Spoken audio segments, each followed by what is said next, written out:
lever sa main contre moi. Si mon Dieu est avec moi, l'ennemi ne pourra pas lever sa main contre moi. Il peut essayer, peut me condamner, mais j'ai le pouvoir dans le nom de Jésus de triompher sur l'ennemi. Si mon Dieu est avec moi, l'ennemi ne pourra pas lever sa main contre moi. Si mon Dieu est avec moi, l'ennemi ne pourra pas lever sa main contre moi. L'ennemi est vaincu. Satan a perdu. Oui, j'ai le pouvoir dans le nom de Jésus de triompher sur l'ennemi. Si mon Dieu est avec moi, l'ennemi ne pourra pas lever sa main contre moi. Si mon Dieu est avec moi, l'ennemi ne pourra pas lever sa main contre moi. Si mon Dieu est avec toi, l'ennemi ne pourra pas lever sa main contre toi. Si ton Dieu est avec toi, l'ennemi ne pourra pas lever sa main contre toi. Si mon Dieu est avec moi, l'ennemi ne pourra pas lever sa main contre moi. Si mon Dieu est avec moi, l'ennemi ne pourra pas lever sa main contre moi.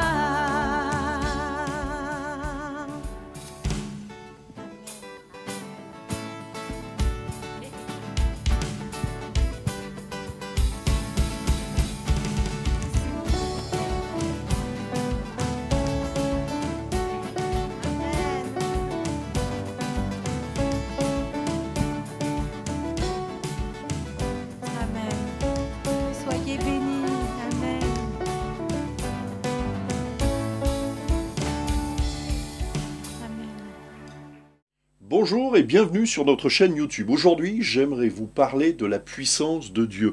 Et pour cela, je vais vous lire un verset qui se trouve évidemment dans la Bible, dans l'Épître aux Romains, chapitre 1er, verset 16. Et c'est l'apôtre Paul qui dira « Car je n'ai point honte de l'Évangile, c'est une puissance de Dieu pour le salut de quiconque croit, du juif premièrement, puis du grec. » Et c'est le fameux apôtre Paul qui s'exclame avec assurance, lui qui était un religieux qui persécutait les premiers chrétiens, a été lui-même arrêté par Jésus sur le chemin de Damas.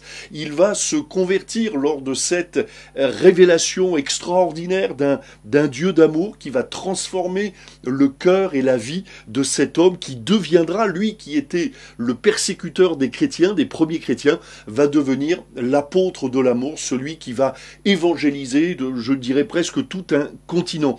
Paul, c'est un homme entier et sincère.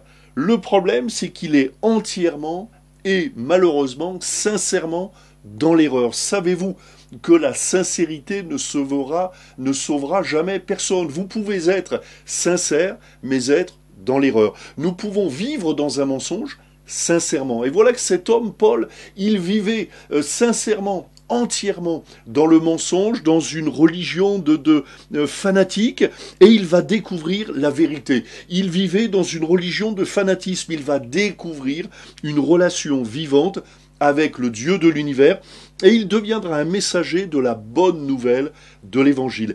Et il déclare à qui veut bien l'entendre, « Je n'ai pas honte de l'Évangile », ou en tout cas maintenant je n'en ai pas honte. Avant j'en avais honte puisque je l'ai persécuté, mais maintenant il peut dire « Je n'ai pas honte de l'Évangile, je n'ai pas honte de Jésus, je n'ai pas honte des paroles de Dieu, des paroles de Jésus », et il passera tout le reste de sa vie à annoncer avec hardiesse et urgence comme quelqu'un qui a découvert un trésor, eh bien il annoncera le beau message de l'évangile. Alors, il n'a pas honte de l'évangile. Pourquoi? Eh bien parce que dans l'évangile, il y a premièrement l'amour de Dieu. L'évangile transporte cet amour de Dieu. Au travers de la Bible, c'est Dieu qui nous parle et qui exprime tout son amour vis-à-vis de sa créature. Lui, le Créateur, aime sa créature. Un amour qui, lorsque nous lisons les évangiles, lorsque nous lisons la Bible, réalisons que cet amour nous dépasse. Un amour qui nous voit comme précieux. Oui, mes amis, aux yeux de Dieu, vous êtes précieux. Dieu ne vous oubliera jamais, qui que nous soyons.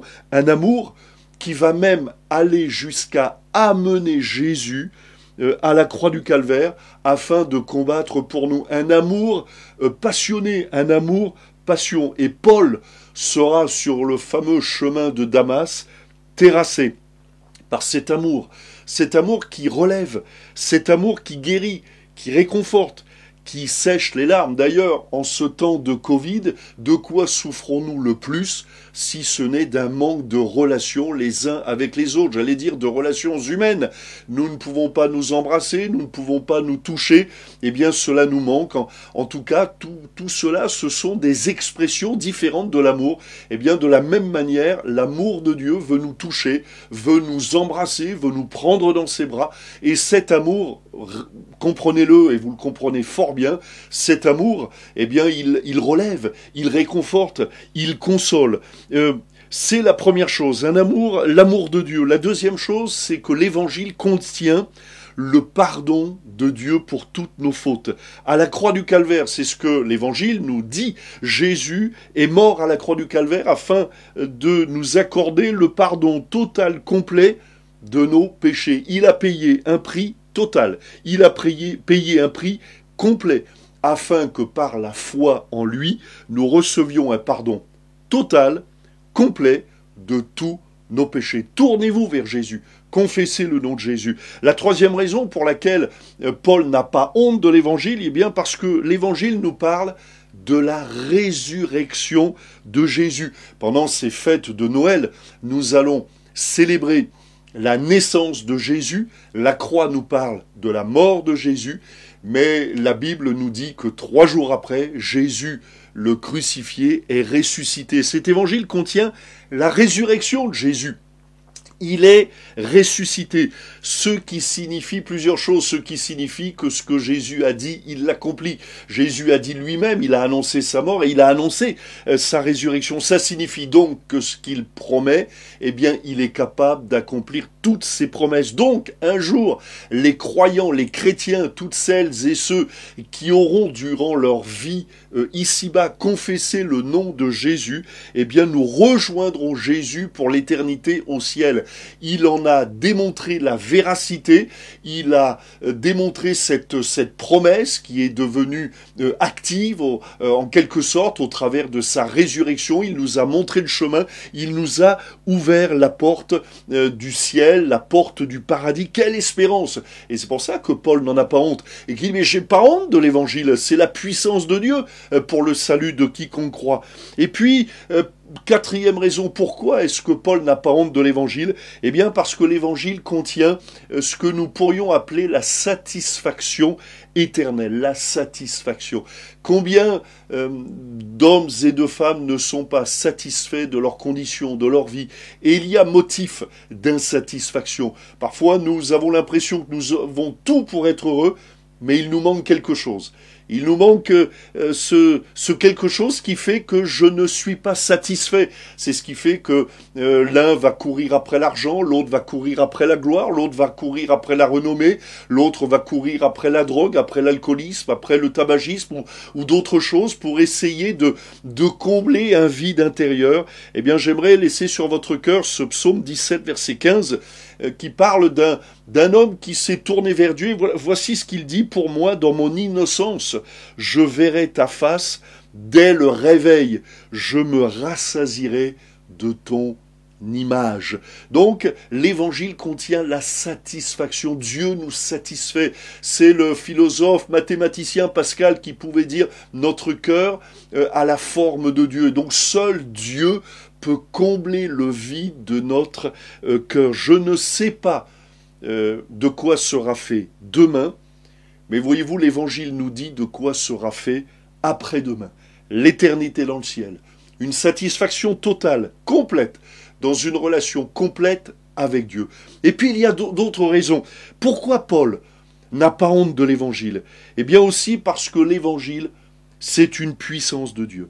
L'évangile contient, transporte la puissance de l'amour de Dieu, de sa miséricorde, de son pardon, un amour encore une fois qui guérit, un amour qui relève, un amour qui console, un pardon qui sèche toutes les larmes, un pardon qui fait que je ne passerai plus ma vie à regretter toutes les erreurs du passé, mais je passerai ma vie à remercier Dieu d'avoir pris la bonne décision de marcher avec lui.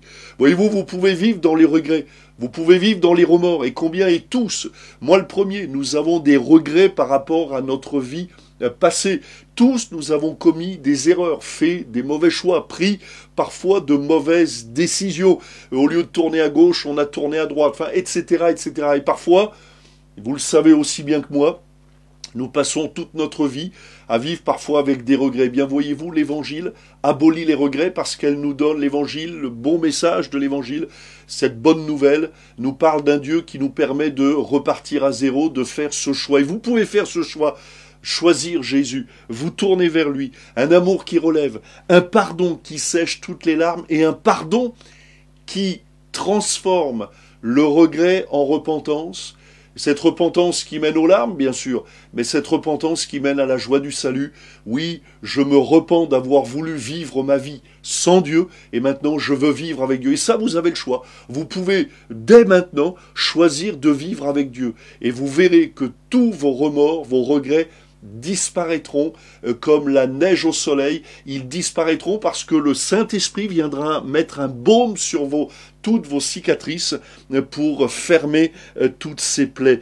Il est venu pour nous délivrer du passé. Voilà, c'est une puissance de Dieu qui délivre, une puissance de délivrance, délivre du passé et qui ouvre bien sûr la porte de l'espérance. Voilà pourquoi Paul n'avait pas honte de l'évangile. Il n'a pas honte de l'évangile parce que l'évangile est une puissance de Dieu pour le salut. Jésus est mort à la croix du Calvaire afin d'arracher notre âme à la condamnation, à l'enfer, à la damnation éternelle. Jésus nous sauve du péché et de la colère en nous réconciliant avec Dieu, avec le ciel. Ma vie est sauvée du mensonge, de la vanité, remplie d'une vie précieuse. Donc voilà pourquoi Paul s'écrit « J'ai pas honte de l'évangile ». C'est une puissance, mais c'est une puissance de Dieu pour le salut. Et puis enfin, il n'a pas honte de l'évangile parce que l'évangile est une puissance de Dieu pour le salut de quiconque croit. C'est la seule condition.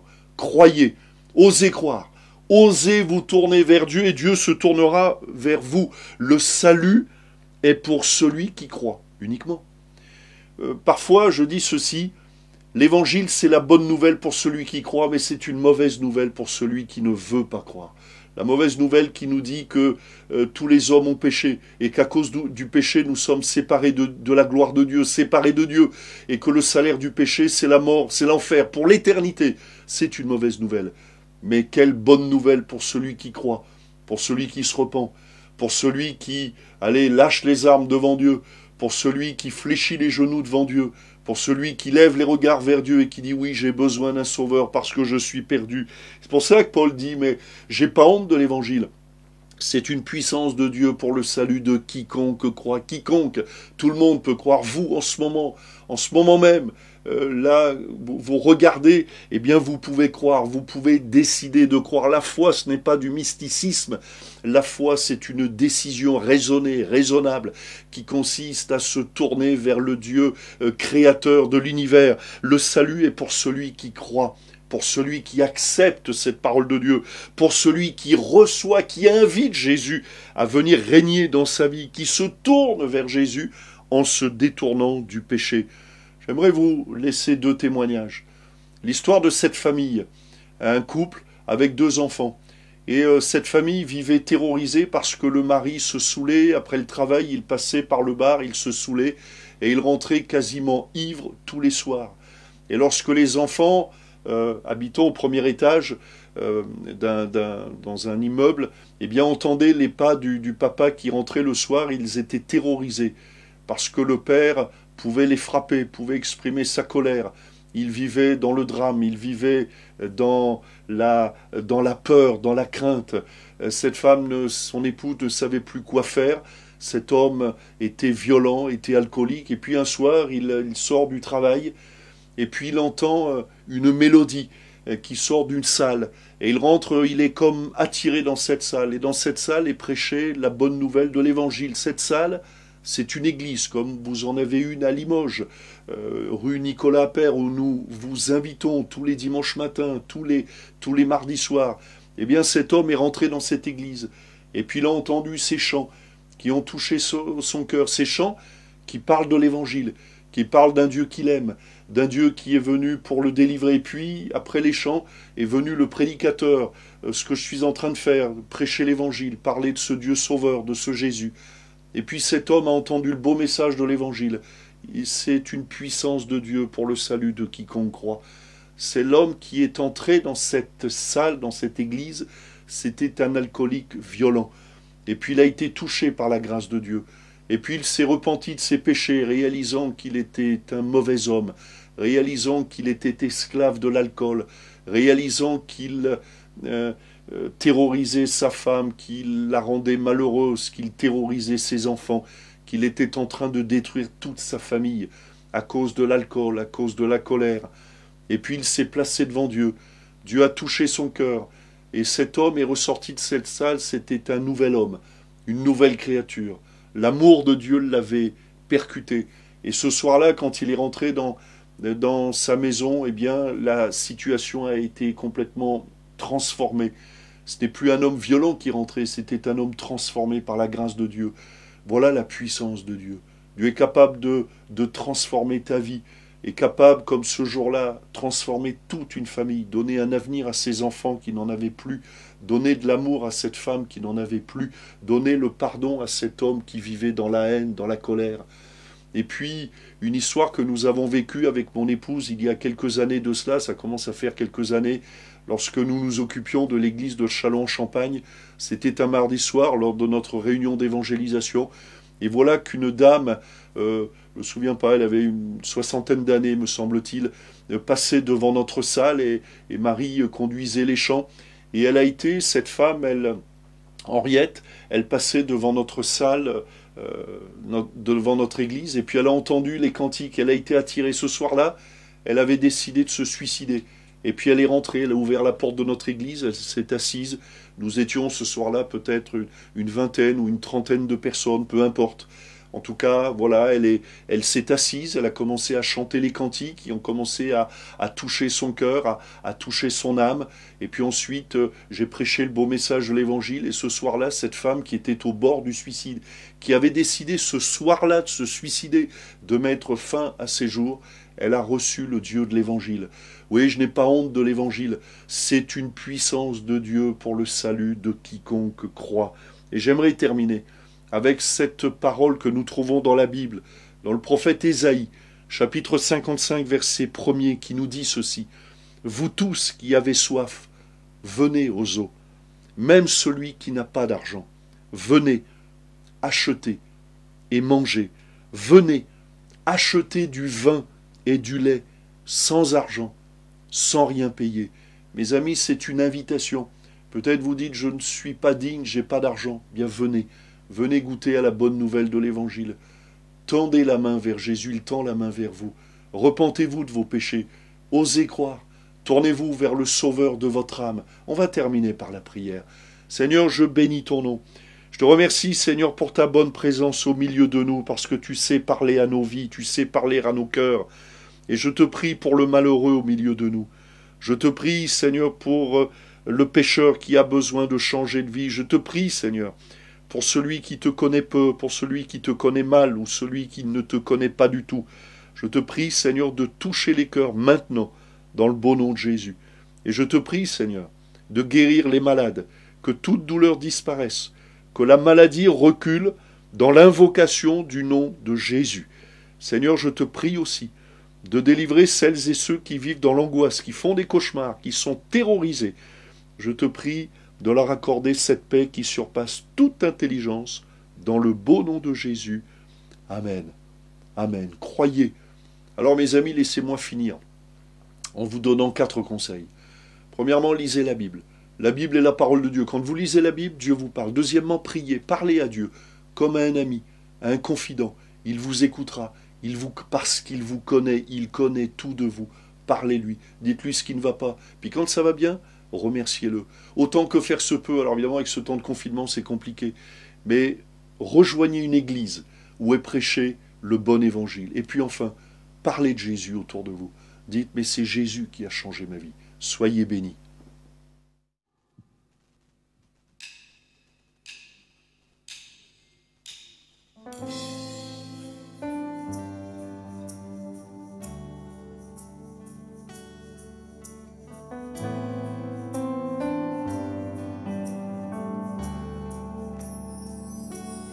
Même si pour moi tu devais t'abaisser pour porter ma vie et tout réconcilier, me montrer le Père qui m'a tant aimé, je sais que pour moi tu l'as fait. Je sais que pour moi tu l'as fait. Même si tu devais quitter toute gloire, venir t'incarner, épouser notre histoire, au cœur de chaque homme déposer l'espoir. Je sais que pour moi tu l'as fait. Je sais que pour moi tu l'as fait. Car mon Dieu tient toujours ses promesses, me couvrant de tendresse. Voici quel est mon Dieu. Car il fait toutes choses nouvelles, sa grâce est éternelle. Il a ouvert les cieux, voici quel est mon Dieu.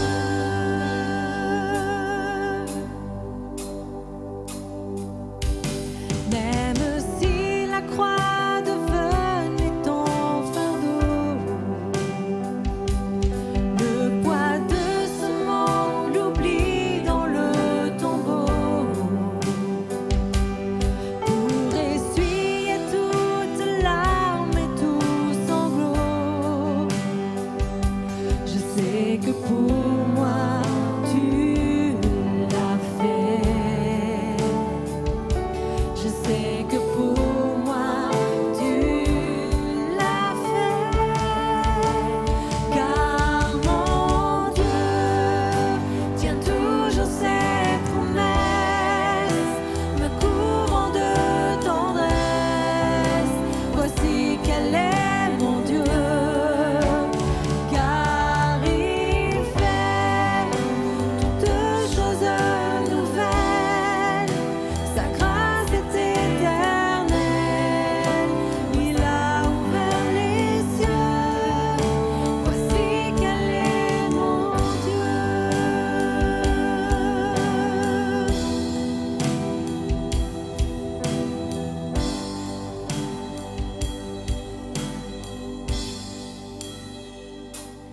Même si ta vie devait être oubliée, en prenant la place du serviteur caché, pour que je revive en ta fidélité. Je sais que pour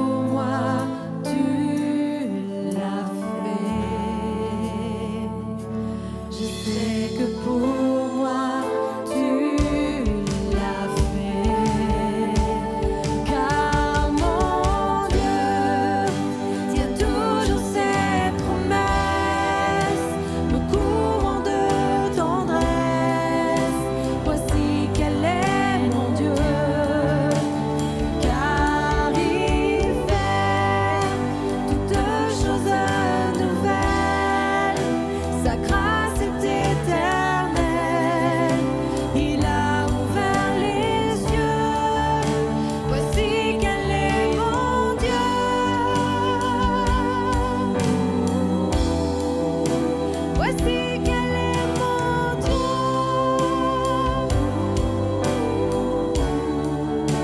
Voici quel est mon Dieu.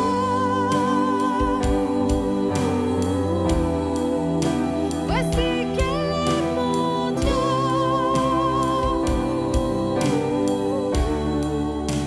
Voici quel est mon